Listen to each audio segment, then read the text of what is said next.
Hello students, Newton गुरु 1991 की तरफ से आपके सामने सुरेंद्र मोहन गुप्ता। जैसा कि आपको पता है, हमारा एक और चैनल है न्यूटन कॉलेज 1991, जिसमें कि हम करियर और मोटिवेशन से रिलेटेड वीडियो डालते हैं, अलग अलग करियर्स के बारे में, उसके ऊपर डिटेल्ड नॉलेज देते हैं। और पढ़ाई लिखाई का अगर मामला हो तो न्यूटन गुरु 1991 के नाम से हमारा यूट्यूब चैनल है, जिसके ऊपर आज हम 11th अकाउंट्स का एक चैप्टर करेंगे जिसका नाम है बेसिक अकाउंटिंग टर्म। क्योंकि देखो बच्चों, ये एक नया सब्जेक्ट है और पुराने सब्जेक्ट की भी अगर मैं बात करूं इंग्लिश की, तो जब भी इंग्लिश को इम्प्रूव करना होता है तो इंग्लिश की मैडम क्या बोलती है, बेटा वर्ड मीनिंग याद करो, 5-7 वर्ड डेली वोकेबलरी याद करो, देखो आपकी इंग्लिश स्ट्रांग हो जाएगी। तो वो इस तरह से बात करती है। तो उसी तरह से अकाउंट्स की भी एक वोकेबलरी है। अगर आपको एक सब्जेक्ट को अच्छी तरह से मजबूत करना है तो आपको हर वर्ड का मतलब पता होना चाहिए। तो आज हम कुछ मतलब पढ़ने वाले हैं। सबसे पहले हम बेसिक अकाउंटिंग टर्म में पढ़ेंगे कैपिटल।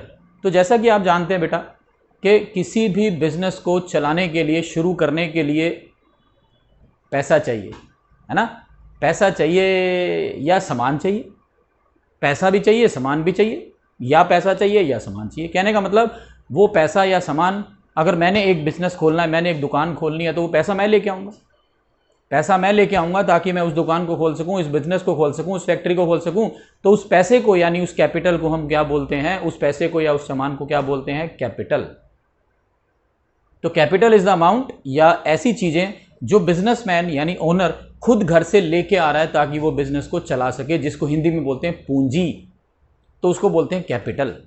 अब वो कैपिटल लाएगा, पैसा लाएगा तो दुकान खरीदेगा, फैक्ट्री खरीदेगा, प्रोडक्शन करने के लिए मशीनरी लाएगा, बैठने के लिए फर्नीचर लाएगा, है ना, बहुत सारी चीज़ें वो बनाएगा, जिसको हम बोलते हैं प्रॉपर्टी। उसको हम लोग बोलते हैं प्रॉपर्टी, और अकाउंट्स की भाषा में उसको बोलते हैं असेट्स।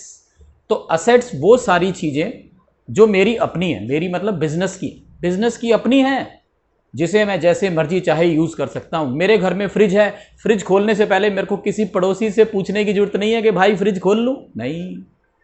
तो फ्रिज मेरा अपना है, मेरी अपनी प्रॉपर्टी है। जिस घर में मैं रहता हूँ वो मेरी अपनी प्रॉपर्टी है, किराए पर नहीं है। ये इंस्टीट्यूट मेरा अपना है, किराए पर नहीं है। तो ये सब मेरी अपनी प्रॉपर्टी है, यानी मेरी असेट्स है। और अगर मैं बिजनेस की बात करूँ तो वो सारे इकोनॉमिक रिसोर्सेज मतलब सामान, रिसोर्स, जिसको हम मनी में टर्म में एक्सप्रेस कर सकते हैं, मोनेटरी टर्म्स में एक्सप्रेस कर सकते हैं, वो सारे रिसोर्सेज मेरी प्रॉपर्टी है। नेचुरली अगर मेरे घर में 4 बंदे रहते हैं तो वो मेरी प्रॉपर्टी नहीं है, क्योंकि मैं उनको मनी में मेजर नहीं कर सकता।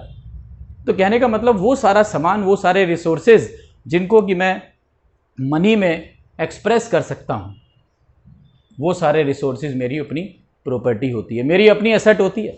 ठीक है, वो एसेट कई तरह की है, 5 तरह की एसेट्स है। सबसे पहले फिक्स एसेट्स यानी नॉन करंट एसेट्स।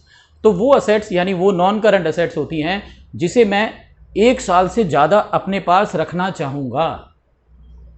बेचने को तो मैं 2 मिनट में बेच दूँ, ऐसे करूँगा बिक जाएगा सामान। आज की डेट में बेचना कोई मुश्किल काम थोड़ा ही है, ऑनलाइन में डालो, OLX पे डालो, सब बिक जाता है। लेकिन वो सारा सामान जो मैं लॉन्ग टर्म यूज़ के लिए बिजनेस में ला रहा हूँ, मैं कई साल तक उसको बिजनेस में रखूँगा, ये मेरा पर्पज़ है, मैं उसको बेचना नहीं चाहूँगा।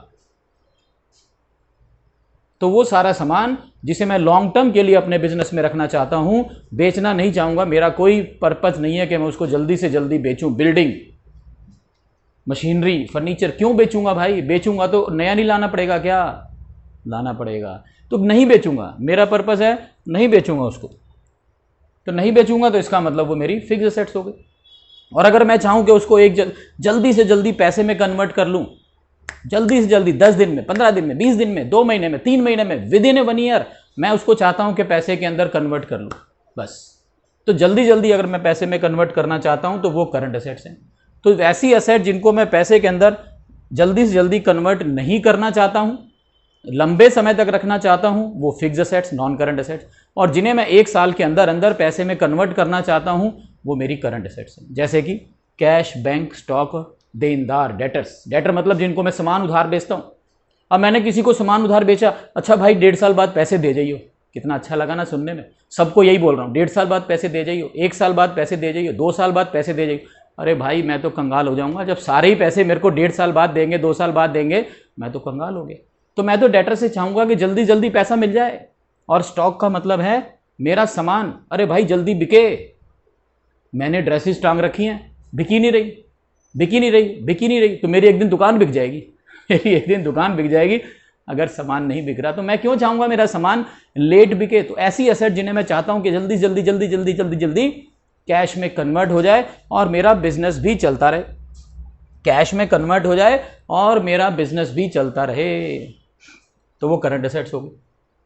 टेंजिबल एसेट, सारी टेंजिबल एसेट्स हैं। ये डेस्क है, ये एसी है, ये पंखा है, ये मोबाइल फ़ोन है, ये माइक है, सब कुछ सारी दिख रही हैं, टच कर सकते हैं, तो सब टेंजिबल एसेट्स हैं।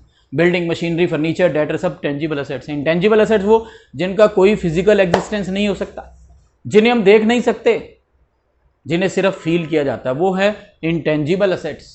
जिसमें गुडविल, ये देखिए गुडविल, गुडविल, गुडविल का मतलब होता है अट्रैक्शन पावर। गुडविल का मतलब है अट्रैक्शन पावर, मतलब हर चीज की कोई एक अट्रैक्शन पावर होती है कि चलो यार दोस्त का बर्थडे है, शाम को बर्गर खाने चलते हैं। जिससे पूछता हूँ सब कहते हैं जी मैगडी चलते हैं। अरे भाई बर्गर किंग भी है और बहुत सारे हैं, लेकिन हर एक की जुबान पे चढ़ा हुआ है कि चलो मैगडी चलते हैं। तो मैगडी की अट्रैक्शन पावर उसको खींच के वहाँ पर ले जा रही है। मैगडी की अट्रैक्शन पावर खींच के उस बच्चे को वहाँ तक लेके जा रही है, तो उसको बोलते हैं गुडविल। अब ये तो बात समझ में आ गई कि अट्रैक्शन पावर खींच के वहाँ पर ले जा रही है, लेकिन ये नहीं समझ में आया कि ये मेरी प्रॉपर्टी क्यों हुई। क्योंकि हम तो प्रॉपर्टी या असेट कैसे बोलते हैं, वो रिसोर्स जिसे हम in terms of money express कर सकते हैं। तो गुडविल को मनी में कैसे एक्सप्रेस करेंगे भाई, तो वो सुनिए। जैसे मैंने काफ़ी पढ़ाया, काफ़ी पैसा इकट्ठा कर लिया, मजाक कर रहा हूँ, काफ़ी पैसा इकट्ठा कर लिया और मैं पहुँच गया नोएडा। नोएडा में मैगडी वालों का हेड ऑफिस है। क्या है? मैगडी वालों का हेड ऑफिस है। मैं पहुँच गया जी, मेरा नाम सुरेंद्र है और ये अवंतिका चौक से आगे बुद्ध विहार, कृष्णा विहार, ये मतलब बहुत सारे विहार हैं। और कहीं भी आपका मैगडी का आउटलेट नहीं है, बेचारों को यहाँ सेक्टर 10 आना पड़ता है या M2 के आना पड़ता है। मैं आपका एक आउटलेट खोलना चाहता हूँ। उन्होंने कहा सुरेंद्र खोल लो, 10 करोड़ रुपए निकालो। मैंने कहा भाई 10 करोड़, 10 करोड़ किस चीज़ के? कह रहे 10 करोड़ इस चीज़ के कि बाहर बोर्ड लगाओगे। मैंने कहा हाँ बोर्ड तो लगाऊंगा। तो क्या लिखोगे? सुरेंद्र के बर्गर। कोई नहीं आएगा, क्योंकि सुरेंद्र की कोई अट्रैक्शन पावर नहीं है। तो आप बाहर लिखोगे येलो कलर से, ऐसे M लिखते हैं ना, ऐसे M लिखोगे अपने बोर्ड पर, येलो कलर से ऐसे M लिखोगे। लोग भागते हुए आएंगे, अरे भाई अरे भाई अरे भाई मैगडी की दुकान खुल गई, मैगडी की दुकान खुल गई, मैगडी की दुकान खुल गई। तो मैगडी अपनी अट्रैक्शन पावर आपको 10 करोड़ रुपए में दे रहा है, जिसको बोलते हैं फ्रेंचाइजी। तो देखिए इकोनॉमिक रिसोर्सेज आ गए ना इन टर्म्स ऑफ मनी, यानी गुडविल आ गई ना in terms of money. 10 crore रुपए में आप किसी की अट्रैक्शन पावर को ले रहे हो, तो इसलिए उसको बोलते हैं इंटेंजिबल एसेट। अब इसमें देखिए बेसिक डिफरेंस क्या है। काफ़ी बच्चे कंफ्यूज रहते हैं कि सर ये टेंजिबल और इंटेंजिबल में डिफरेंस तो बताइए ना। ये तो आपने लिख दिया इंग्लिश का वर्ड, लेकिन टेंजिबल और इंटेंजिबल में डिफरेंस बताइए। तो मैंने कहा ठीक है, देखिए ऐसे है कि डिफरेंस मैं बताता हूँ। तो हमेशा बच्चों के सामने मैं एक बोतल रखता हूँ, ये मेरे पास कई साल से, बढ़िया हूँ ना, बोतल चेंज नहीं करता, पानी चेंज कर लेता हूँ, बोतल यही है। तो मैं बच्चों को बोलता हूँ बच्चों बोतल दिख रही है? बच्चे बोलते हैं हाँ बोतल दिख रही है। बेटा ये 2 लाख रुपए की है। बच्चे कहते हैं सर आपसे पहली बार 11th में पढ़ने आए हैं, लेकिन बेवकूफ़ थोड़े ही हैं, क्या ये 2 लाख रुपए की है? नहीं भाई, ये 150 रुपए की, 100 रुपए की, 50 रुपए की, क्वालिटी वाइज जितनी मर्जी ले लो। तो ये चीज़ दिख रही है। तो बच्चों ने एकदम से क्वेश्चन मार्क लगा दिया कि सर 2 लाख रुपए की, ये चीज़ तो नहीं है 2 लाख रुपए की। और अगर उनको नहीं पता होगा दुकान से जाके पूछ लेंगे। बात समझ में आई? ये हो गई टेंजिबल एसेट। अब मैगडी वालों ने मेरे से क्या मांगा? 10 करोड़ रुपए। तो मैं क्वेश्चन मार्क नहीं लगा सकता, वाई 10 करोड़? तो वो कहते हैं निकल जाओ, जाओ, आपने नहीं लेनी मतलब कोई और ले लेगा। क्योंकि उनकी अट्रैक्शन पावर दिख नहीं रही, तो वो जितना मर्जी मांग लें मेरे को एक्सेप्ट करना पड़ेगा। अगर मैं उनकी फ्रेंचाइजी लेना चाहता हूं तो मैं एक्सेप्ट करूंगा, मैं क्वेश्चन मार्क नहीं लगाऊंगा। मैं ये नहीं कहूंगा मैं पहली बार नोएडा आया हूं, पहली बार ये बिजनेस खोल रहा हूं, आप तो मेरे को बेवकूफ़ बना रहे हो। वो कहेंगे हाँ बना रहा हूं, वो कहेंगे हाँ बना रहा हूं, लेनी है लेनी तो घर निकल जा। लेकिन इस केस में मैं बोल सकता हूं ये 2 लाख की है? नहीं। तो बच्चों ये ध्यान रखिए इस बात का, सबसे बेसिक डिफरेंस दोनों में यही है कि ये दिखती है इसलिए इसकी वैल्यू आप पता कर सकते हैं, लेकिन ये चीज़ दिखती नहीं है, तो जो दूसरा बंदा मांगेगा वो आपको मानना पड़ेगा, मानना पड़ेगा। ऐसी पेटेंट्स होता है। पेटेंट आप कितनी बुक्स पढ़ते हैं? TS ग्रेवाल पढ़ते हैं, आप DK गोयल पढ़ते हैं, आप वासन पढ़ते हैं, बहुत सारी बुक्स हैं मार्केट के अंदर। तो सबने अपना मटेरियल, सब लोगों ने अपना मटेरियल पेटेंट करा रखा होता है। पेटेंट का मतलब होता है रजिस्टर्ड करा रखा होता है। इसका मैं एग्जांपल देता हूँ। 2020 के अंदर 2020 जब कोरोना आया ना, तो सारे बंदे घबरा गए, सारे बंदे घबरा गए। बीमारी से नहीं, वो इस चीज़ से घबरा गए, यार ये होता क्या है, कैसे ठीक होगा, इसकी तो दवाई भी नहीं है, ये और वो और वो ये। तो पूरे वर्ल्ड के अंदर, पूरे संसार में लगभग 100 से ज़्यादा जगह पर रिसर्च स्टार्ट हो गई। सुनना वाली बात है, 100 से ज़्यादा जगह पर रिसर्च स्टार्ट हो गई किस चीज़ की, वैक्सीन बनाने की। कि भाई वैक्सीन बनाएंगे, क्या बनाएंगे, वैक्सीन बनाएंगे। तो हमारी इंडिया के अंदर भी 5, 6, 7 महीने हो गए तो एक रिसर्च सक्सेसफुल हुई सीरम इंस्टीट्यूट की, जिसने कोविशील्ड बनाई। तो सबसे पहले उन्होंने क्या किया, अपनी कोविशील्ड वैक्सीन को रजिस्टर्ड करा लिया, अपने नाम से रजिस्टर्ड करा लिया कि और कोई बंदा उसको ना बना सके। अपने नाम से उसको रजिस्टर्ड करा लिया कि और कोई बंदा उसको ना बना सके। तो उस रजिस्ट्रेशन को बोलते हैं पेटेंट। बात समझ में आई? उस रजिस्ट्रेशन को क्या बोलते हैं, पेटेंट। अब और कोई बंदा उसको नहीं बना पाएगा, अगर बनाएगा तो उसको जेल हो जाएगी, और अगर नहीं बनाएगा, मतलब अगर बनाना चाहता भी है, नहीं बना पा रहा, तो वो कोविशील्ड वालों के पास जाएगा कि सर मेरे को परमिशन दे दो जी, मैं भी ये वैक्सीन बनाना चाहता हूं। उन्होंने कहा ठीक है, परमिशन दे दी, निकाल 100 करोड़ रुपए। अब वो क्वेश्चन मार्क नहीं लगा सकता, 100 करोड़ क्यों?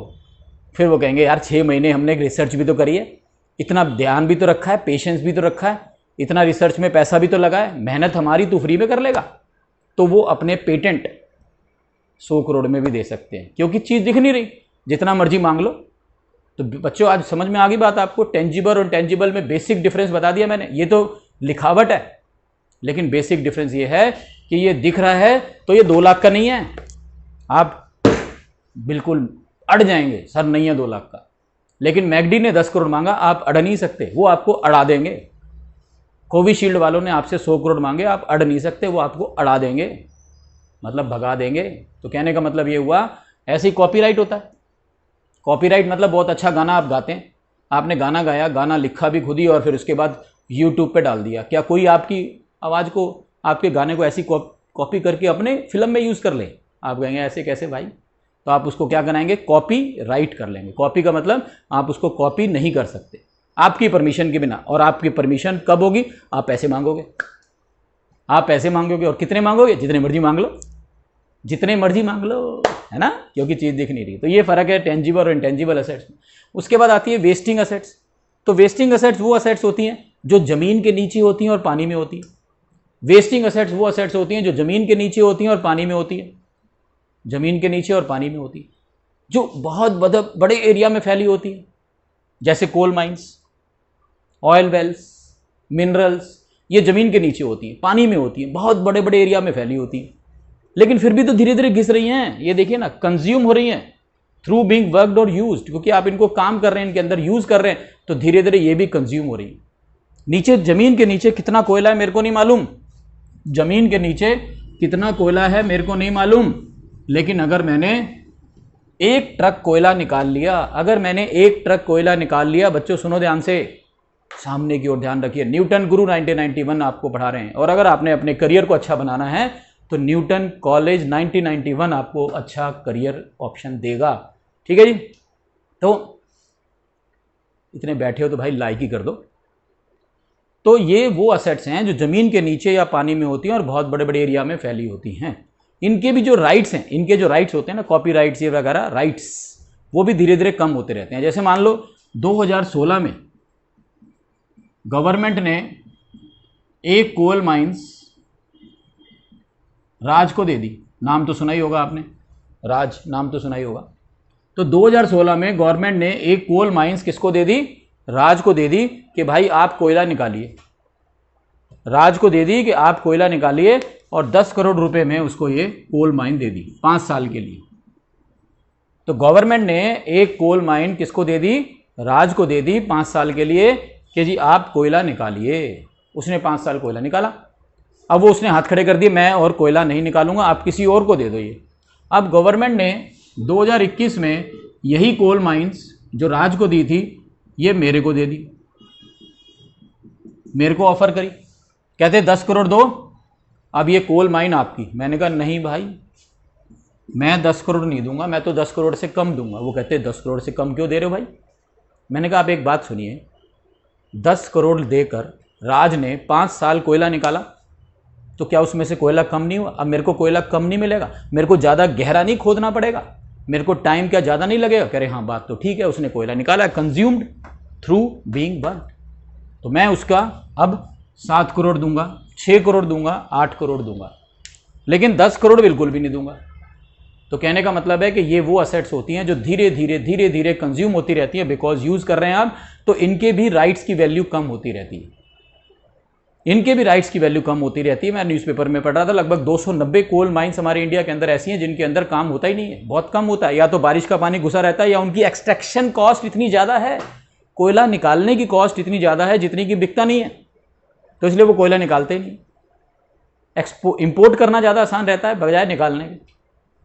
तो कहने का मतलब ये सारी एसेट्स जो हम 1 साल से ज़्यादा रखना चाहते हैं अपने पास, बेचने के लिए नहीं लाए हैं, पैसे में कन्वर्ट करना हमारा कोई उद्देश्य नहीं है, वो फिक्स एसेट्स होती हैं। जिनको हम चाहते हैं जल्दी से जल्दी कैश में कन्वर्ट हो जाएं और हम किसी और जगह पैसा लगा दें, वो करंट एसेट्स होती हैं। जो दिखाई देती हैं, टच करती हैं,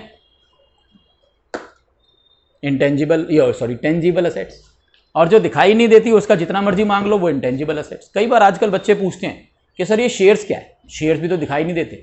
तो मैंने बोला बेटा शेयर्स की ना एक एग्जैक्ट वैल्यू होती है, वो ठीक है वो घटती बढ़ती रहती है मार्केट में, लेकिन वो सबके लिए सेम है। मतलब टाटा का शेयर मार्केट में 200 रुपये का चल रहा है, मेरा शक्ल देखी, अरे यार ये तो बहुत अमीर आदमी है, 400 रुपये निकालो, तो मैं क्वेश्चन मार्क लगा दूंगा, वाई 400 रुपये, 200 रुपये का तो मार्केट में मिल रहा है। तो ऐसी काफ़ी सारी चीज़ें हैं जो बेशक हमारे हाथ में नहीं है, लेकिन फिर भी वो टेंजिबल असेट्स हो जाती। तो इंटेंजिबल असेट्स कैसी होगी? Goodwill, patents, copyright, software. आज की डेट में बिल गेट्स इतना क्यों कमाता है? क्योंकि उसने वो कंप्यूटर के सॉफ्टवेयर डेवलप करता है और फिर उसको अपने मुंह मांगे दामों पर आगे उसको बेच देता है। ठीक है ना, आप जितना मर्जी मांग लेता है तभी उसको इतना कमाई हो रही है। और ये वेस्टिंग असेट्स कौन सी असेट्स हैं? जो कंज्यूम हो जा रही है, धीरे धीरे धीरे धीरे कंज्यूम हुए जा रही हैं, खत्म हुए जा रही हैं, क्योंकि उसमें से वो चीज़ें निकाले जा रहे हैं। अरब कंट्रीज़ के अंदर तेल निकाला जा रहा है, तो वो तेल के कुएं सूख जाते हैं, वो साथ में एक नया तेल का कुआं खोद लेते हैं। लायबिलिटीज़ मतलब उधार, जो चीज़ आप अभी यूज़ कर रहे हैं लेकिन वो आपका अपना नहीं है, आप यूज़ कर रहे हैं लेकिन आपका अपना नहीं है, थोड़े टाइम बाद वापस करना पड़ेगा। जैसे आपने एक नई गाड़ी खरीदी, 10 लाख रुपए की थी, आपके पास 6 लाख रुपए थे, आप बैंक गए, आपने 4 लाख रुपए फाइनेंस करा लिए, तो 4 लाख रुपए गाड़ी तो आ गई, लेकिन 4 लाख रुपए धीरे धीरे धीरे धीरे धीरे धीरे करके आपको हर महीने वापस करने पड़ेंगे, तो वो आपके लिए उधार हो गया। एक बच्चा भागता हुआ आया, सर मैं रजिस्टर तो ले आया, पेन भूल गया। मैंने कहा ठीक है भाई पेन मैं दे देता हूँ, ये ले भाई पेन। तो वो पेन उसका हो गया? नहीं, वो थोड़े समय बाद, जब 1 घंटे बाद, 1.5 घंटे बाद पढ़ के जाएगा तो पेन मेरे को वापस करके जाएगा, तो वो पेन उसके लिए उधार हो गए। 2 तरह का उधार होता है, वही 1 साल वाला, 1 साल से ज़्यादा वाला, 1 साल वाला, 1 साल से ज़्यादा वाला। 1 साल से ज़्यादा वाला non current liability, long term liability, और 1 साल से कम वाला करंट लायबिलिटीज। ठीक है जी, तो ध्यान रखिए, न्यूटन गुरु 1991। अभी मैं आज ये 3 मीनिंग आपको बताए हैं, एक कैपिटल का, एक असेट्स का, एक लायबिलिटीज़ का। अभी मैं थोड़ी देर में आगे फिर कंटिन्यू करता हूँ, और आप इसको इतने पढ़िए और ध्यान से सुनिए। Take care.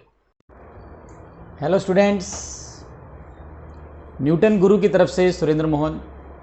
आज सेकंड चैप्टर का आगे कंटिन्यूएशन में हम पढ़ेंगे। अभी तक हमने पढ़ा है सेकंड चैप्टर के अंदर। इतने बैठे बैठे लाइक ही कर दो भाई, सब्सक्राइब तो आपने कर ही दिया, लाइक करिए, शेयर करिए, तभी तो अच्छी बातें फैलेंगी। अभी तक हम अकाउंटिंग टर्म में जो पढ़ चुके हैं वो पढ़ा था हमने कैपिटल, यानी कि वो पैसा, वो सामान जो कि बिजनेसमैन, ओनर खुद बिजनेस में लगाता है, चाहे वो किसी से मांग के लाए, चाहे चुरा के लेके आए, उससे हमारे को कोई मतलब नहीं, लेकिन वो खुद बिजनेस में लगाता है, तो उसको हम लोग कैपिटल बोलते हैं। फिर हमने असेट्स पढ़ा। असेट्स यानी कि वो सारे रिसोर्सेज हमारे, वो सारे रिसोर्सेज जो बिज़नेस के अपने हैं, जिसे हम पैसा कमाने में लगाते हैं, टू अर्न द मनी, और उन रिसोर्सेज को हम पैसे में भी नाप सकते हैं। मतलब 4 बंदे अगर वो बिज़नेस में लगे हुए हैं उसके घर के, तो वो रिसोर्स नहीं है। लेकिन हाँ, अगर आप ये कहते हैं जी मैंने 4 बंदे लगा रखे हैं अपने घर के, इस बंदे की इतनी सैलरी है, इस बंदे की इतनी सैलरी है, इस बंदे की इतनी सैलरी दे रहा हूँ, मैं पैसे दे रहा हूँ, तो मैंने अपने बंदे के घर के बंदों को, रिसोर्स को पैसे में नाप लिया, तो वो मेरी एसेट बन गई, वो मेरी प्रॉपर्टी बन गई। असेट मैंने बताया फिक्स असेट्स, जो बिजनेस में लंबे समय के लिए रहती है, और बेचने के पर्पज़ मेरा बिल्कुल भी नहीं है। जब तक बिजनेस चलाऊंगा तब तक वो असेट्स रहेगी, तो उसको फिक्स असेट्स या नॉन करंट असेट्स बोलते हैं। फिर उसके बाद करंट असेट्स, जिसे मैं चाहता हूँ जल्दी से जल्दी 1 साल के अंदर अंदर कैश में कन्वर्ट हो जाए, तो वो सारी मेरी करंट असेट्स होती है। उसके बाद टेंजिबल असेट, जिसे भी मैं देख सकता हूँ, डेस्क, पंखा, एसी वगैरह जिसे भी मैं देख सकता हूँ, वो सारी मेरी करंट असेट्स होती है। वो क्या, टेंजिबल असेट्स होती हैं। इनटेंजिबल असेट जो दिखाई नहीं देती, उसका जितना मर्जी मांग लो, जिसका मन आए उतना मर्जी मांग लो, आप क्वेश्चन मार्क नहीं लगा सकते। मैंने आपको बेसिक डिफरेंस बताया था टेंजिबल और इनटेंजिबल असेट के अंदर। वही देखिए बोतल, ये बोतल 2 लाख रुपए की है, आप नहीं मानेंगे, आप बिल्कुल भी नहीं मानेंगे, क्योंकि ये दिखाई दे रही है तो आपको मालूम है ये 50-100 रुपये 150 रुपये की, ज़्यादा नहीं है। नहीं मालूम है तो किसी से पूछ लेंगे, लेकिन हमेशा क्वेश्चन मार्क लगाएंगे, सर क्या कह रहे हो। मैंने अपने इंस्टीट्यूट में लगा रखा है कि अगर आप प्रॉपर्टी को नुकसान पहुंचाएंगे तो 5 करोड़ रुपए का आपको फाइन लगेगा। वैसे ही मजाक में 5 करोड़ रुपए का फाइन लगेगा। तो कोई ये कहेगा जी ये वहाँ पे 5 करोड़ का क्या है, सब यही कहेंगे ना, क्योंकि सारी एसेट्स नज़र आ रही है। इसलिए जो भी एसेट नज़र आती है उसको हम टेंजिबल बोलते हैं। जो नज़र नहीं आती उसकी वैल्यू कोई भी मांग लो, कुछ भी मांग लो, दूसरा बंदा क्वेश्चन मार्क नहीं लगा सकता, क्योंकि आपकी अपनी वो चीज़ है। आप गुडविल, पेटेंट्स, कॉपीराइट्स के जितने मर्जी पैसे मांग सकते हैं। वेस्टिंग असेट्स हमने पढ़ा, वो असेट जो धीरे धीरे बिकॉज ऑफ काम करने से वो धीरे धीरे कंज्यूम हो रही हैं, ख़त्म हो रही हैं, तो उनकी वैल्यू भी धीरे धीरे गिरती रहती है। फिर हमने लायबिलिटीज़ पढ़ा। लायबिलिटीज़ का मतलब उधार, यानी जो मेरा अपना नहीं है, मैं उसको यूज़ कर रहा हूँ, थोड़े समय बाद मेरे को उसको वापस करना होगा, तो उसको लायबिलिटीज़ बोलते हैं, उधार बोलते हैं। 2 तरह का हो गया, करंट लायबिलिटी और नॉन करंट लायबिलिटी। ऐसी लायबिलिटी जिसकी हमने पेमेंट 1 साल के अंदर अंदर करनी है, तो वो लायबिलिटी जो है हमारी करंट लायबिलिटी होती है, और जिसकी पेमेंट आपको 1 साल के बाद करनी है वो नॉन करंट लायबिलिटी होती है। आज चलते हैं आगे। Number 4, goods.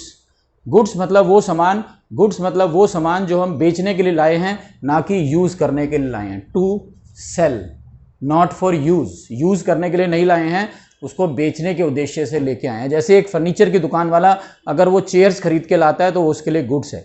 अगर वो शर्ट्स खरीद के लाता है तो वो उसके लिए गुड्स नहीं है, क्योंकि वो यूज़ करने के लिए लाया।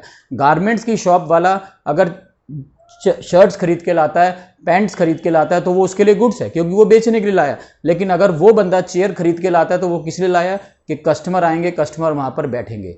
तो कस्टमर आएंगे, कस्टमर वहाँ पर बैठेंगे, तो उसके लिए वो चेयर क्या हो गई, प्रॉपर्टी हो गई, एसेट हो गई, गुड्स नहीं है। गुड्स वो होती है जो बेचने के लिए लेके आते हैं, गुड्स वो होती है जो बेचने के लिए लेके आते हैं, ना कि यूज़ करने के लिए। ठीक है। उसके बाद जब भी आप अपना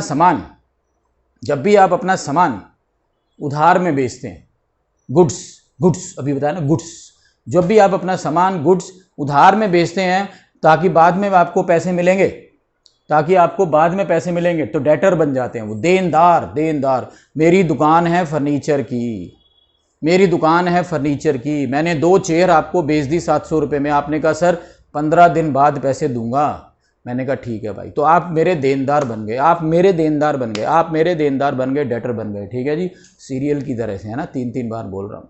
तो वो डेटर हो गया देनदार, क्रेडिटर हो गया लेनदार। डेटर, क्रेडिटर क्या हो गया, to whom money to be paid, जिसको आपने पैसा देना है, क्योंकि आप उधार में सामान खरीद के लाए हो। तो जब भी आप उधार में सामान खरीद के लाओगे किसी से, तो आपको बाद में पैसे देने पड़ेंगे। वो लायबिलिटी वाली बात आ गई ना, उधार वाली। आप किसी से सामान उधार खरीद के ला रहे हो तो आप क्या बन गए, लेनदार बन गए। जैसे मैंने अभी एग्जाम्पल लिखो दिखाया, एक राम था और एक श्याम था। राम ने श्याम को गुड्स बेची 10,000 रुपये की, जुलाई 14 जुलाई को गुड्स बेची 10,000 रुपये की। अब राम ने पैसे मांगे, भाई राम गुड्स बेच रहा है तो पैसे तो मांगेगा ना। राम ने पैसे मांगे, श्याम कहता है यार देख भाई, थोड़े हालात ऐसे ही चल रहे हैं, पक्का 1 महीने बाद तेरे को पैसे दे दूंगा। और यार बिजनेस में तो वैसे भी उधार चलता है, 1 महीने बाद तेरे को पैसे दे दूंगा पक्का, 15 अगस्त से पहले, जिस दिन मोदी जी लाल किले पर भाषण देंगे उससे पहले तेरे पास पेमेंट पहुंच जाएगी, 14 अगस्त को। राम कहता हाँ बात तो भाई तेरी ठीक है, हम भाइयों जैसे ही हैं और बिजनेस में तो उधार चलता है, ठीक है तू 1 महीने बाद पैसे दे दिए। तो एक बात बताइए बच्चों, पैसे किसने देने हैं, पैसे देने हैं श्याम ने। तो श्याम क्या बन गया, देनदार मतलब डेटर। और पैसे लेने किसने हैं, बोलिए, पैसे लेने किसने हैं, पैसे लेने हैं राम ने। तो राम बन गया लेनदार मतलब क्रेडिटर। तो ये हो गया डेटर, बी साइलेंट है ध्यान रखना, और ये हो गया क्रेडिटर, इसमें कोई साइलेंट नहीं है क्योंकि क्रेडिटर को भी साइलेंट होगा, क्रेडिटर साइलेंट होगा तो भाई उसको पैसे कैसे मिलेंगे। तो डेटर बेचारा साइलेंट है कि हाँ मैं पैसे दे दूंगा भाई, और क्रेडिटर जो है वो बोल रहा है क्योंकि वो साइलेंट नहीं है, उसको पैसे लेने हैं। चलिए बात हो गई इस तरह से कि पैसे देने हैं पैसे लेने हैं। लेकिन अब राम के मन में भी एक बात आई, कहता भाई एक बात बोलूँ, तूने भी अपने दिल की बात शेयर करी है, मैं करूँ? हाँ कह रहा कर, तू भी शेयर कर। कहता यार ज़माना बड़ा ख़राब है, पैसे निकलवाना आज की डेट में बड़ा मुश्किल है, तो मेरे को कुछ तू लिख के दे दे भाई। मैं कहा हाँ ठीक है भाई लिखवा ले, क्या दिक्कत है। तो इसने पीस ऑफ पेपर लिया, उस पर डेट डाली 14 जुलाई। किसने? राम ने। मैंने इतना इतना सामान शाम को बेचा है। उसने कागज पे क्या लिख लिया? मैंने इतना इतना सामान, ये इतना इतना सामान शाम को बेचा है। 1 महीने बाद शाम मेरे को, या जो भी इस कागज के टुकड़े को लेके आएगा, शाम उसको पूरे पैसे दे देगा। ये बात किसने लिख ली? राम ने एक पेज के ऊपर लिख ली। मैंने शाम को इतना, शाम को वो वाला शाम नहीं, इवनिंग वाला शाम उसका नाम है। मैंने शाम को इतना सामान बेचा है। अब 1 महीने बाद ये मेरे को, या जो भी इस कागज के टुकड़े को लेके आएगा, उसको शाम पूरे पैसे दे देगा। और शाम के साइन करा लिए। देखिए कितने बढ़िया शाम के साइन हो गए। राम ने अपने साइन भी कर दिए। तो ये जो कागज का टुकड़ा है ये एक लीगल डॉक्यूमेंट बन गया। ये जो साइन करने के बाद ये जो कागज का टुकड़ा है ये एक लीगल डॉक्यूमेंट बन गया। कौन सा डॉक्यूमेंट बन गया? लीगल डॉक्यूमेंट बन गया। ठीक है भाई तू पैसे दे दियो। हाँ मैं पैसे दे दूंगा। अब पैसे पे किसने करने हैं? पैसे पे करने हैं इसने, शाम ने। तो इसके लिए कागज का टुकड़ा क्या हो गया? Bills payable. इसके लिए कागज का टुकड़ा क्या हो गया? Bills payable. और इसके लिए कागज का टुकड़ा क्या हो गया? रिसीव करने हैं क्योंकि इसने पैसे, बिल्स रिसीवेबल। तो जिसने पैसे रिसीव करने होते हैं उसके लिए ये हो गया बिल्स रिसीवेबल, और जिसने पैसे पे करने होते हैं उसके लिए क्या हो गया? Bill receivable. अरे क्यों खाली बैठे हो भाइयों? लाइक कर दीजिए, बेल बटन दबाइए और शेयर करना ना भूलिए। ठीक है, गुड। अब पसंद आ रहा है ना? पसंद ना भी आए भाई क्या करें, क्या करें। ये कोई, मैं कोई डांस करके थोड़ी दिखा रहा हूँ, एक्टिंग करके थोड़ी दिखा रहा हूँ। पढ़ाई है ना, पढ़ाई का मामला ही ऐसा है। लेकिन बच्चे कई बार मेरे से पूछते हैं कि सर मैथ्स में, अकाउंट्स में ये पढ़ के होगा क्या, सिर्फ मार्क्स के लिए? मैंने कहा भाई अच्छे मार्क्स आएंगे, अच्छे मार्क्स आएंगे तो अच्छा कॉलेज मिलेगा, अच्छा कोर्स मिलेगा। अच्छा कोर्स करेगा अच्छे कॉलेज से तो अच्छी जॉब लगेगी, और अच्छी जॉब लगेगी तो अच्छी वाइफ मिलेगी। तो अगर अच्छी वाइफ लेनी है तो पढ़ना पड़ेगा भाई, चाहे मन लगे चाहे न लगे, मन लगाना पड़ेगा। ठीक है, तो ये हो गया बिल रिसीवेबल और ये हो गया बिल्स पेबल। चलिए बढ़िया हो गया। अब इसी में एक नई टर्म आ जाती है कई बार, ट्रेड रिसीवेबल। ट्रेड रिसीवेबल में डेटर और बीआर दोनों का सम होता है, और ट्रेड पेबल होता है क्रेडिटर और बीपी का सम। क्रेडिटर और बीपी का सम बताया ना, क्रेडिटर और बीपी। बिल्स पेबल और लेनदार, उन दोनों को टोटल करेंगे तो वो दोनों लायबिलिटी होती हैं, ट्रेड पेबल। और डेटर और बीआर हमारी एसेट होती हैं क्योंकि हमने लेना है, तो वो हो गया हमारा ट्रेड रिसीवेबल। अब आते हैं जिसके पीछे सारी दुनिया मरी पड़ी है, खर्चा खर्चा खर्चा खर्चा। हर चीज जिसके लिए मेरे जेब से पैसा गया मतलब खर्च हो गया। मैंने 10 रुपए का पेन खरीदा, 20 रुपए का पेन, ये 25 रुपए का पेन खरीदा, खर्च हो गए जी। मैंने 50 रुपए का रजिस्टर खरीदा जी, 50 रुपए खर्च हो गए जी। मैंने 600 रुपए की एक बुक खरीदी जी, पैसे खर्च हो गए जी। मैंने घर में 20,000 रुपए का सोफा खरीदा, पैसे खर्च हो गए जी। हर बंदा कह रहा है खर्च हो गए खर्च हो गए खर्च हो गए, लेकिन अकाउंट्स का स्टूडेंट हर चीज को खर्चा नहीं बोलता है। अकाउंट्स का स्टूडेंट हर चीज को खर्चा नहीं बोलता। वो ये देखता है कि जो बार बार करना पड़ता है टू यूज, बार बार करना पड़ता है टू यूज बार बार, उसको वो एक्सपेंस बोलता है। इसका बेनिफिट भी 1 साल से कम होता है। जैसे पेन है, आप पेन से लिख रहे हैं, 2 दिन में 3 दिन में पेन खत्म हो जाएगा, दोबारा उस पेन से नहीं लिख पाएंगे, या तो रिफिल डालना पड़ेगा या नया पेन खरीदना पड़ेगा। मानते हो बात को? तो पेन को बार बार खरीदना पड़ेगा, टू यूज पेन बार बार। रजिस्टर के ऊपर आप लिख रहे हो, ये रजिस्टर है, रजिस्टर के ऊपर आप लिख रहे हो, रजिस्टर भरता जा रहा है भरता जा रहा है भरता जा रहा है। 1 महीने में 1.5 महीने में रजिस्टर भर जाएगा, दोबारा उस रजिस्टर के ऊपर लिख पाएंगे नहीं, तो दोबारा आपको नया रजिस्टर खरीदना पड़ेगा। तो टू यूज रजिस्टर बार बार, खरीदो बार बार, टू यूज पेन बार बार, खरीदो बार बार, तो उसको आपने खर्चा मानना। लेकिन एक बुक है, ये देखिए, मान लो ये बुक है, मान लो क्या बुक तो है ये। अब मैं इस देखिए बुक को पढ़ रहा हूँ, ये देखिए बुक को पढ़ता जा रहा हूँ, आगे बढ़ता जा रहा हूँ। अब जब मेरा मन आएगा पीछे भी वापस भी जा सकता हूँ, दोबारा पैसे लगेंगे नहीं, फिर आगे जा सकता हूँ, फिर पीछे आ सकता हूँ, दोबारा पैसे लगेंगे नहीं, दोबारा तो कोई पैसे नहीं लग रहे। तो ये बुक मेरी एसेट बन गई। 1 साल के बाद आप तो 12th में चले गए, आपके लिए बुक हो सकता है कि यूजलेस हो जाए, लेकिन आपके छोटे भाई बहन कज़न के लिए तो फिर बुक नहीं होगी। तो मतलब कहने का मतलब है बुक को आप एक बार पैसे खर्च करके यूज़ बार बार कर सकते हो, तो उसको आपने खर्चा नहीं बोलना, उसको आपने क्या बोलना है, एसेट बोलना, एसेट। ठीक है, तो टू यूज़ बार बार, खर्चा बार बार तो एक्सपेंस, लेकिन टू यूज़ बार बार, खर्चा एक बार और उसका बेनिफिट भी 1 साल से ज़्यादा, तो उसको आपने एसेट बोलना, एसेट। कि भाई मैंने टी.एस. ग्रेवाल की बुक खरीदी, मैंने D.A.K. गोयल की बुक खरीदी, मैंने संदीप गर्ग की बुक खरीदी, तो वो मेरी क्या बन गई, एसेट बन गई, एसेट। खर्चा नहीं बना। घर में 20,000 रुपये का सोफ़ा खरीदा, सोफे पे बैठे और सोफ़ा ख़त्म, नहीं, बार बार यूज़ कर सकते हैं, तो वो मेरी एसेट बन गई। बात आई समझ में। 15,000 का मोबाइल खरीदा, मेरी एसेट बन गई। उसमें जियो का कनेक्शन लगवाया, बार बार लगवाना पड़ेगा, हर महीने रिचार्ज करना पड़ेगा, तो वो मेरा खर्चा है। स्कूटी मेरी एसेट है, स्कूटी के अंदर जो पेट्रोल डलवा रहा हूँ वो मेरा खर्चा है। ये बिल्डिंग अगर मेरी अपनी है तो मेरी एसेट है, लेकिन बिल्डिंग अगर किराए पर है तो मेरा खर्चा है। एसी मेरी एसेट है, एसी के अंदर जो बिजली का कनेक्शन लगवा रहा हूँ वो मेरा खर्चा है। तो बार बार करने वाली चीज़ों को खर्चा बोलते हैं, और अकाउंटिंग टर्म में उसको बोलते हैं रिवेन्यू एक्सपेंडिचर, रिवेन्यू एक्सपेंडिचर। और जो एक बार करके यूज बार बार करते हैं उसको बोलते हैं कैपिटल एक्सपेंडिचर। नाम दोनों का एक्सपेंडिचर सही है, रिवेन्यू एक्सपेंडिचर, कैपिटल एक्सपेंडिचर, लेकिन उसको बाद में हमने क्या मानकर चलना है, उसको बाद में हमने क्या मानकर चलना है। अगर एक बार करके बार बार यूज कर रहे तो उसको बोलना असेट, कभी भी खर्चा मत बोलना। Mobile phone asset, AC asset, building asset, scooty asset, घर में सोफा असेट, घर का फर्नीचर असेट, और मेरी बुक्स भी असेट। और जो बार बार करना पड़ रहा है वो मेरा खर्चा है।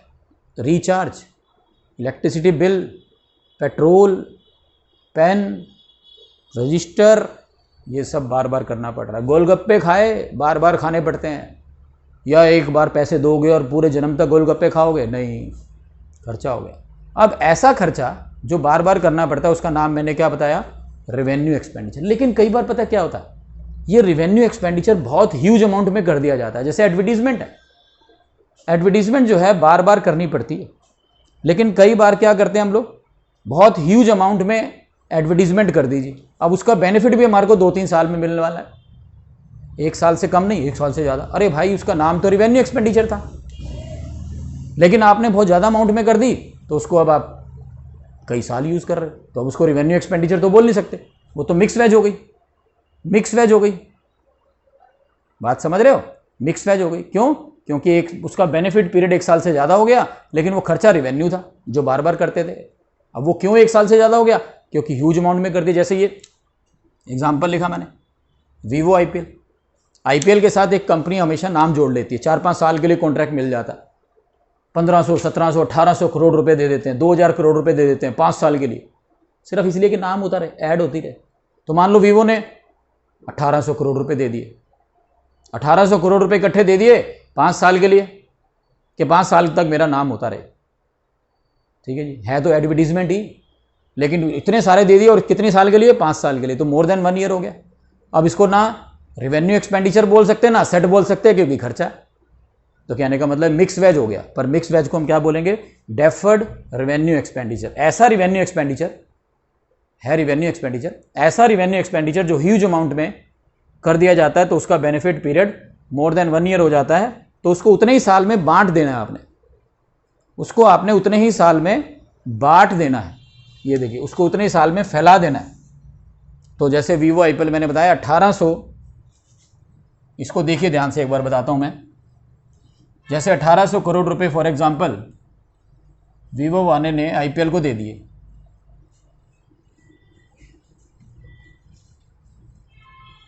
एडवर्टीजमेंट के ऊपर 1800 करोड़ रुपए खर्च कर दिए ये 5 ईयर्स के लिए। 1800 करोड़ रुपए खर्च कर दिए, कितने साल के लिए? 5 साल के लिए। तो 1 साल का खर्चा होगा, 1 ईयर का एक्सपेंस हो गया 360 करोड़ रुपए। एक साल का खर्चा कितना हो गया? 360 करोड़ रुपए।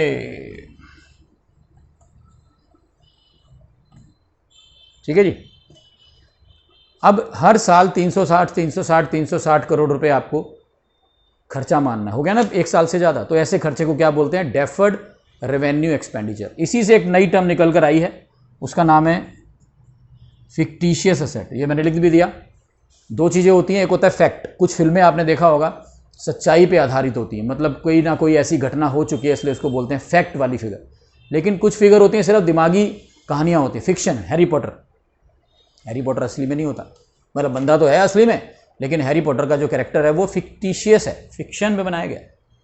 तो उसी तरह से कुछ असेट्स बैलेंस शीट में दिखाई जाती हैं, लेकिन वो असेट्स नहीं होती, सिर्फ उनके बैलेंस के कारण दिखाई जाती हैं। जैसे मैं अभी बता ही रहा था, यहाँ पर आपने 1800 करोड़ रुपए एडवर्टीजमेंट के दे दिए आईपीएल वालों को, लेकिन ये सारा एक साल का खर्चा तो नहीं है ना, ये 5 साल का खर्चा है।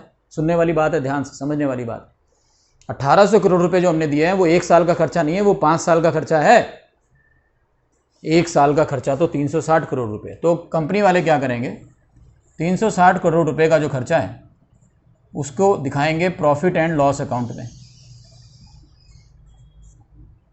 और बाकी जो बच गया 1440 करोड़ रुपए, बाकी जो बच गया 1440 करोड़ रुपए, वो कहां दिखाएंगे? वो पी&एल में तो दिखा नहीं दे। तो पी&एल के अलावा एक चीज और बनती है, उसको बोलते हैं बैलेंस शीट। तो ये 1440 करोड़ रुपए बैलेंस शीट में दिखाए जाएंगे। अब कौन सी साइड दिखाएं? बैलेंस शीट में दो साइड्स होती हैं, असेट्स और लायबिलिटीज। अब ये हमारी लायबिलिटी तो है नहीं, हमारी देनदारी तो है नहीं, तो हम इसको असेट साइड में दिखाएंगे। असेट साइड में क्यों दिखाएंगे? देखिए दोस्तों, आगे जाके अभी हम पढ़ेंगे, एक बैलेंस होता है जिसको बोलते हैं डेबिट बैलेंस और क्रेडिट बैलेंस। जैसे भी हम अकाउंटिंग इक्वेशन जब पढ़ते हैं ना, तो उसमें प्लस माइनस पढ़ते हैं। मैथ्स में LHS RHS पढ़ते हैं, LHS RHS। अकाउंट्स में पढ़ते हैं हम लोग डेबिट और क्रेडिट, डेबिट और क्रेडिट। तो हर चीज़ का एक आना बैलेंस होता है, चाहे डेबिट बैलेंस हो चाहे क्रेडिट बैलेंस हो। तो आगे जाके हम पढ़ेंगे कि जो असेट्स होती हैं उनका भी डेबिट बैलेंस होता है। ये क्या होता है मैं बताऊंगा बाद में। और जो एक्सपेंस होते हैं उनका भी डेबिट बैलेंस होता है।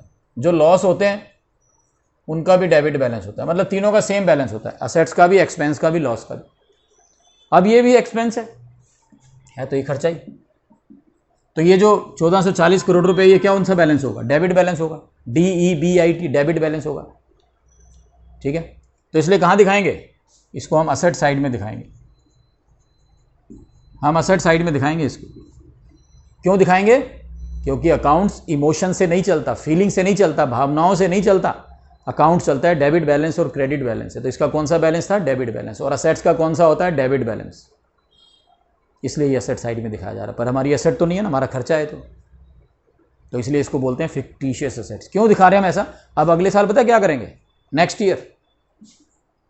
ईयर पता है क्या करेंगे? इसमें से 360 करोड़ रुपए निकालकर फिर वही प्रॉफिट एंड लॉस अकाउंट में डाल देंगे।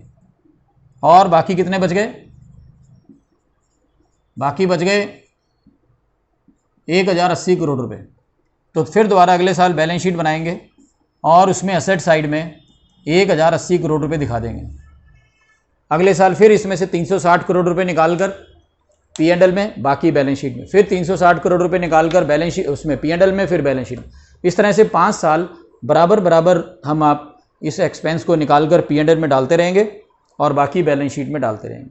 तो इसलिए इसको बोलते हैं फिक्टिशियस असेट, यानी असेट साइड में दिखाया जा रहा है बैलेंस शीट के अंदर, ये देखिए, लेकिन हमारी एक्चुअली में असेट नहीं है। तो जो चीज़ें फैक्ट नहीं होती, फिक्शन होती है, उसको हम फिक्टिशियस बोलते हैं। तो ये आज हमने दो नई टर्म पढ़ी।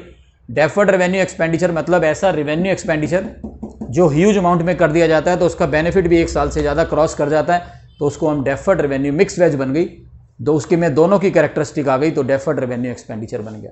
और उसका कुछ हिस्सा हम हर साल प्रॉफिट एंड लॉस में डालते रहते हैं, बाकी बचा हुआ हिस्सा बैलेंस शीट में लिखते हैं असेट साइड में, लेकिन वो हमारी एसेट नहीं है, इसलिए फिक्टिशियस एसेट। तो बच्चों समझ में आ गई बात। आज हमने पढ़ा गुड्स के बारे में। गुड्स वो असेट, वो सामान होता है जो हम बेचने के लिए लेके आते हैं, ना कि खरीदने के लिए, मतलब यूज़ करने के लिए लेके आते हैं। डेटर मतलब देनदार, मतलब जिन लोगों ने पैसा देना है क्योंकि वो सामान उधार खरीद के लाए थे। हमने उधार बेचा था तो वो हमारे डेटर हो गए। और मैं उसका, जैसे मैंने राम और श्याम वाला एग्जाम्पल दिया, राम ने श्याम को उधार सामान बेचा। राम पैसे मांग रहा है, श्याम कहता रुक जा भाई देता हूँ पैसे। तो श्याम इज़ द देनदार डेटर, राम इज़ द लेनदार क्रेडिटर। और अगर वो कागज़ पे कुछ लिख लेता है, ये मैं थर्ड अंपायर को इशारा नहीं कर रहा हूँ, कागज़ पे अगर कुछ लिख लेता है कि ठीक है भाई मैंने इतना इतना सामान बेचा, तू मेरे को इतने टाइम के बाद पैसे दे दियो। उसने कहा हाँ मैं पैसे दे दूंगा। तो श्याम के लिए वो बिल्स पेबल हो गया, राम के लिए बिल रिसीवेबल हो गया। एक नई टर्म आ गई थी फिर हमारे पास, ट्रेड रिसीवेबल। डेटर और बीआर मिला के होती है, ट्रेड पेबल्स पेबल, क्रेडिटर और बीपी मिला के होती है। हर चीज़ को खर्चा नहीं बोलना है, जो बार बार की जाती हैं यूज़ बार बार करने के लिए उसको आपने खर्चा बोलना है। जो एक बार करके यूज़ बार बार कर सकते हो और उसका बेनिफिट पीरियड भी 1 साल से ज़्यादा होता है तो उसको हम बोलते हैं कैपिटल एक्सपेंडिचर या असेट। और जब रेवेन्यू एक्सपेंडिचर 1 साल से ज़्यादा क्रॉस कर जाता है ह्यूज अमाउंट होने के कारण तो उसको हम बोलते हैं डेफर्ड रेवेन्यू एक्सपेंडिचर। ठीक है जी, ओके। अभी शुरू करते हैं दोबारा से आगे के टॉपिक। हाँ जी, तो चलिए अब हमारे पास फिक्टिशियस असेट्स यानी हैरी पॉटर भी हमने समझा दिया। अब हैरी पॉटर के बाद आगे चलते हैं डिस्काउंट पर। हर सच्चे भारतीय को ये वर्ड इतना पसंद होता है कि चाहे बड़े से बड़े मॉल में चले जाएंगे, बड़े से बड़े आउटलेट में चले जाएंगे, लेकिन दिल खुश हो जाता है, चेहरे पे मुस्कान सी आ जाती है अगर ये वर्ड कहीं मिल जाए। अगर जहाँ पर भी ये वर्ड मिलता है उस पर चेहरे पर मुस्कान सी आ जाती है कि भाई डिस्काउंट लगा, 10% डिस्काउंट, 15% डिस्काउंट। डिस्काउंट का मतलब होता है कंसेशन, डिस्काउंट का मतलब होता है रिडक्शन इन द प्राइस। ये 2 तरह का होता है, कैश डिस्काउंट और ट्रेड डिस्काउंट। मतलब जब हम किसी को कैश देते हैं या कैश लेते हैं और उस समय अगर आपको कोई रिलैक्सेशन मिल जाता है, कंसेशन मिल जाता है। जैसे अभी हमने एक एग्जांपल पढ़ा था, आपको याद होगा, राम और श्याम वाला। राम ने गुड्स बेची थी श्याम को, तो श्याम ने बोला था कि मैं श्याम को पैसे नहीं दूंगा, मैं 1 महीने बाद पैसे दूंगा। तो जुलाई 14 को आपने गुड्स बेची, अगस्त 14 को उसने प्रॉमिस किया, लेकिन जुलाई 31 को ही उसका फ़ोन आ गया, यार पैसे का इंतजाम हो गया, बता राम तेरे को पैसे दे दूं। राम कहता है नेकी और पूछ दे दे भाई पैसे। लेकिन श्याम कहता है यार थोड़ा तो रिगार्ड कर ले, 15 दिन पहले पैसे दे रहा हूँ, 10,000 की जगह 9,800 ले लेगा। उसने कहा हाँ 9,800 रुपये ले लूँगा। तो 200 रुपये का क्या हो गया, कैश पर डिस्काउंट हो गया, कैश पर डिस्काउंट हो गया। और इसको रिकॉर्ड करना है क्योंकि पहले जब हमने रिकॉर्ड किया था तब हमने 10,000 रुपये रिकॉर्ड किया था। पहले जब रिकॉर्ड किया था 10,000 रुपये रिकॉर्ड किया था कि हमने श्याम से 10,000 रुपये लेने हैं। अब वो 9,800 दे रहा है तो 200 रुपये का जो डिस्काउंट है वो भी रिकॉर्ड होगा, नहीं तो बुक्स मैच नहीं करेंगी। ठीक है। और ये होता है ट्रेड डिस्काउंट। ट्रेड का मतलब होता है बिजनेस पर डिस्काउंट।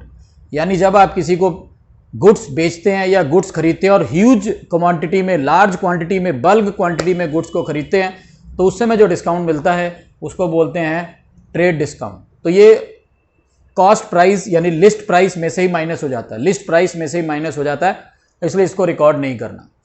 जैसे मान लो एक फर्नीचर का दुकान वाला है, वो गया फैक्ट्री वाले के पास, फैक्ट्री जहाँ पे मैन्युफैक्चर होते थे। उसने कहा जी मेरे को एक चेयर खरीदनी है। सुनने वाली बात है, समझने वाली बात है कि मेरे को एक चेयर खरीदनी है। उसने बोला ये चेयर 380 रुपये की है, 380 की। तो फिर फर्नीचर की दुकान वाले ने अपने पत्ते खोले, भाई मैं भी कोई नॉर्मल परचेजर नहीं हूँ, रिटेलर नहीं हूँ, मैंने आपसे 1 नहीं 100 चेयर खरीदनी है। अब एकदम से फैक्ट्री वाले की आंखें चौड़ी हो गई, मुंह खुला का खुला, अरे अच्छा 100 चेयर खरीदनी है, चलो भाई साहब मैं आपको ये चेयर 300 रुपये की लगा दूंगा। तो उसने 80 रुपये बाहर की बाहर माइनस कर दिया, एकदम से माइनस कर दिया। क्या सुन के कि 100 चेयर्स खरीदनी है। ये सुनकर के 100 चेयर खरीदनी है तो वो 100 चेयर खरीदने के नाम पर 80 रुपये जो माइनस हो गए उसको बोलते हैं ट्रेड डिस्काउंट। ये 2 बिजनेसमैन के बीच में होता है, 2 बिजनेसमैन के बीच में होता है, इसलिए इसको कहीं रिकॉर्ड नहीं करते क्योंकि बार की बार माइनस हो गया। जो बिल बनेगा वो कितने का बनेगा, 30,000 रुपये का बनेगा, ना कि 38,000 रुपये का बनेगा। वो ये नहीं कहेगा कि मैंने 38,000 बताया था, फिर इसने बोला मेरे को 100 चेयर खरीदनी है तो मैंने उसको 80 रुपये यानी कि 8,000 रुपये कम कर दिए। नहीं, ऐसा नहीं होगा, ऐसा बिल्कुल भी नहीं होगा, इसलिए इसको बुक्स में रिकॉर्ड नहीं करते। उसके बाद चलते हैं ड्राइंग्स का मतलब होता है बिजनेसमैन ने बिजनेस में से कुछ पैसे या सामान निकाल लिया। बिजनेसमैन ने बिजनेस में से कुछ पैसे या सामान निकाल लिया अपने घर के यूज़ के लिए। जैसे मान लो ये देखिए, ये है राज की दुकान। राज नाम तो सुना ही होगा आपने, राज की दुकान है, इसके अंदर शुगर पड़ी है, और भी बहुत सारा सामान पड़ा है, इसमें शुगर पड़ी है 100 किलो। कुछ कस्टमर आए, इसने 20 किलो शुगर उसमें से सोल्ड कर दी, 20 किलो शुगर सोल्ड कर दी, कितनी बच गई? 80। फिर राज की मम्मी का घर से फ़ोन आया, मम्मी का फ़ोन आया, बेटा घर में भी शुगर ख़त्म हो गई है, आते समय शुगर ले आई हो 5 किलो। इसने 5 किलो शुगर यहाँ से निकाली और घर चला गया, कहीं लिखा ही नहीं। कहता मम्मी किसकी है? राज की। दुकान किसकी है? राज की। लिखा भी है राज की दुकान, है कि नहीं है? चीनी किसकी है? राज की। तो भाई जब चीनी भी राज की है, दुकान भी राज की है, मम्मी भी राज की है, तो लिखने की क्या जरूरत है? उसने लिखा ही नहीं। तो एक बात बताइए बच्चों, अब यहाँ पर एक्चुअल में चीनी कितनी पड़ी है? एक्चुअल में चीनी कितनी पड़ी है? 75, 80 - 5। और रिकॉर्डिंग में चीनी पड़ी है 80। रिकॉर्डिंग में चीनी पड़ी है 80, है कि नहीं? क्योंकि उसने 5 किलो तो लिखा ही नहीं था। तो अकाउंट्स कहता भाई ये तो गलत हो गया, क्योंकि अकाउंट्स का मतलब होता है पहले रिकॉर्डिंग करना, फिर क्लासिफिकेशन करना, फिर समराइजेशन करना। आप तो रिकॉर्डिंग ही गलत कर रहे हो, तो इसका मतलब आपकी समरी वगैरह सब गलत हो जाएगी। तो भाई अकाउंट्स कहता नहीं भाई इसको भी रिकॉर्ड करिए। तो वो कहता क्या करूँ, मम्मी को चीनी बेच दूँ, सोल्ड लिखूँ? कहता नहीं भाई हम इतने भी निर्दयी नहीं हैं, सोल्ड मत लिखिए, लेकिन लिखिए जरूर, इसको आप लिखिए। आपने क्या किया? चीनी को ड्रॉ किया, ड्रॉ मतलब निकाला है, तो आप इसको लिखिए ड्रॉइंग्स लिखिए, पर लिखिए जरूर, रिकॉर्ड जरूर करिए, पर इसको लिखिए ड्रॉइंग्स। वो कहता है फिर किस प्राइस पर लिखूं? कहता आप खरीद के कितने की लाए थे? उसने कहा जी 30 रुपये किलो खरीद के लाया था मैं, 30 रुपये किलो खरीद के लाया था, कस्टमर को मैंने 40 बेची थी।